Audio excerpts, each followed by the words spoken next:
Okay, so continuing our exploration of David Lynch and his works in the recent passing, we just watched his first film, Eraserhead. And yeah, it is David Lynch's first film. So I'm going to turn it over to Tom. Let him tell you what he thought of it. I guess my problem was why I never wanted to watch the film is because I thought it was going to be pretentious art house film. Like, oh, you're looking at an Andy Warhol or Jackson Pollock, and you're just not smart enough to understand it. It's so in tune with reality and blah, all this horse shit. I have another story about artists and how they analyze shit, and oh my god, it was ridiculous.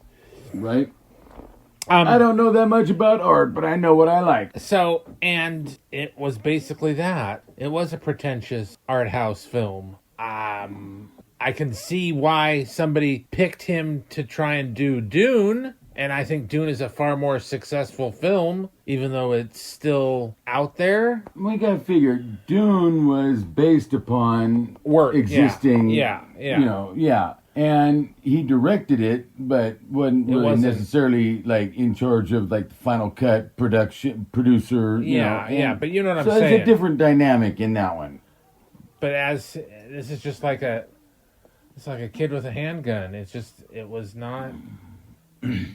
I think it's like an ink blot after staring at it for too long. Yeah. You're supposed to derive some sort of meaning. Maybe it didn't mean anything. Maybe it just meant something to him. Maybe it meant, hey, I gotta make a film. I gotta do something with my fucking life. I'm gonna try this shit. Throw it against the wall, see if it works. So all these film critics and all these, people that, this is some groundbreaking epic. No, it's not any kind of a groundbreaking epic. But no, I knew it by reputation. I'd seen it once, about 15 years ago. Was he high when he did this? I mean, I'm not, and hey, more power to him. No, but what you said about the pretentiousness of it is very pretentious, and it's like a look inside the mind of David Lynch, whether you care to witness it or not, or whatever. So he had a bad experience with a whore because that was the girlfriend. Yeah, because that wasn't his kid. You still don't think so? I would bet real money on it. Okay. Yeah. Okay. And the little worm creature thing that was supposed to be this baby that was premature that looked like a dinosaur. Yeah. It was just, and then when. And you don't know when the start of the movie is, where he's thinking about all that mutated sperm he's got. Yeah. It could be when he's trying to sleep while he's hearing that thing croak and he's like, what the fuck did I do? It's just one of the most bizarre things I've ever seen. And like I say, I knew it by reputation because I had known of it through, like, I had seen images from it, T-shirts, stickers, the Eraserhead logo with his image on it, and I knew that it was this cult classic thing. I had never had a chance to see it. Plan 9 from Outer Space made more sense. But I knew it did gain a certain cult following at midnight shows. Never played at midnight when I had a chance to see it when I was younger. Was anybody actually watching the screen at those midnight showings, or were they all just fucking? It just doesn't. I don't see an appeal for it.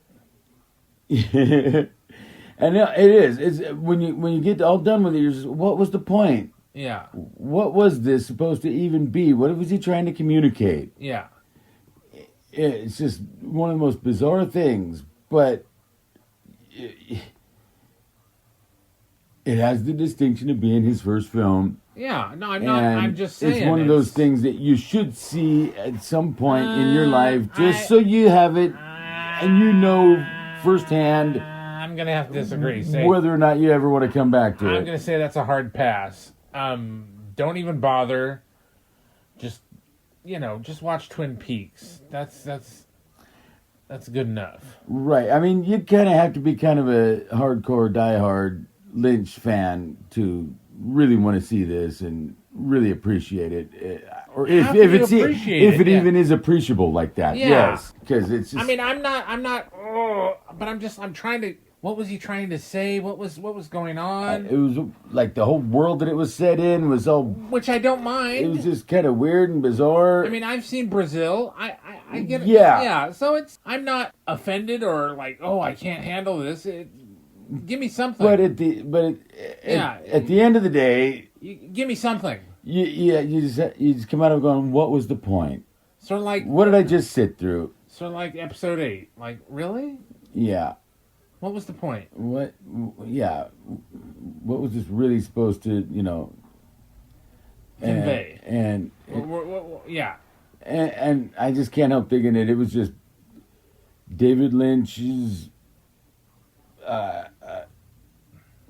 Fetid dream. yeah, his I think I would even qualify for as like an early example of self-insertion. Oh yeah. Because it was all him. Yeah. Oh, Everything was totally. all him. Yeah. And I mean, I think even the main dude, what's his name, the Eraserhead, Yeah. was like self-inserted of David Lynch himself. I thought so. I didn't want to.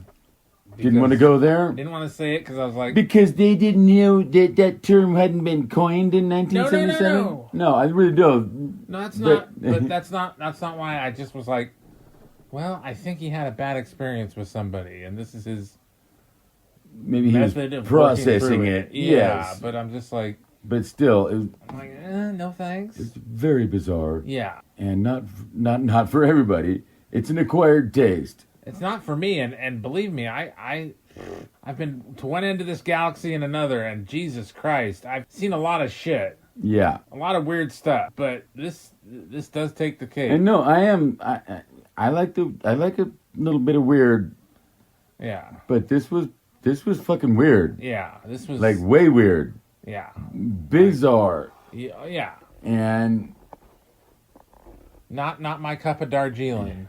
and like you said, like kind of almost like forced Yes. avant-garde. Yes. You know what I mean? Absolutely. That's exactly what it was, but I didn't want to. I was just like, I was trying to. It was like avant-garde You have to love it. to be avant-garde or Yes. whatever, if that makes sense. Oh, yeah. Yeah, it was like just shoving it down your throat how avant-garde it was. See, you don't know what I'm talking about. Oh, my God. Right. And that horde knows what she And did. nobody understands it, but, Yeah. you're supposed to get your own interpretation from it, your own takeaway, whatever. But isn't that with anything? Which is kind of a cop-out, It because is. No, it then totally he is. he doesn't have to really go there and tell Explain you himself or what he was trying to Yes. say. But He like, just leaves it open to you to just but this wasn't. make up your own mind about it. This wasn't Citizen Kane, and I know. Oh, God, I yeah, saw, and no. He was definitely trying to throw that in there, but like with any book or anything you read or anything you see, you get your own interpretation from it anyway. Yeah, Even a phrase like "From Here to Infinity," yeah, that was a movie in the 50s, right. or "From Here to Eternity." Excuse Yeah. me. But I mean it as To something. infinity and beyond. But I mean it when it means something else to me. Yeah, It means something else to you. yeah. It means something else to somebody who saw the movie and loved the movie. It means something else to somebody who saw the movie and hated the movie. So, I just like, what the So fuck? what does this mean to anybody who's watching it? Yeah. That just is so unique to them that It's so, it touched my soul or some garbage like that. yeah. So, it's going to be a hard pass. I wish it wasn't. I wish it was something that I could be like, oh, okay, I see. This is interesting. It's a little weird, but, whatever. No, it was very weird, not very interesting, but again, in the wake of David's passing, we're going through his works, and Tom had never seen Eraserhead, so we had to sit through it, and We didn't have to, but yeah. that's the takeaway. Alrighty. So, Let us know what you think. have you seen it? Would you like to see it? I mean, Do you think I'm wrong? what do you think of it if you have? And I mean, again, it's if nothing else, it just has the distinction of being his first film. And if you're a fan of David's, you should see it just to have a better understanding of his work and his approach to his work. If not, then yeah, give it a miss. No big deal. You're not missing nothing. No, yeah. So, with that, like, share, subscribe.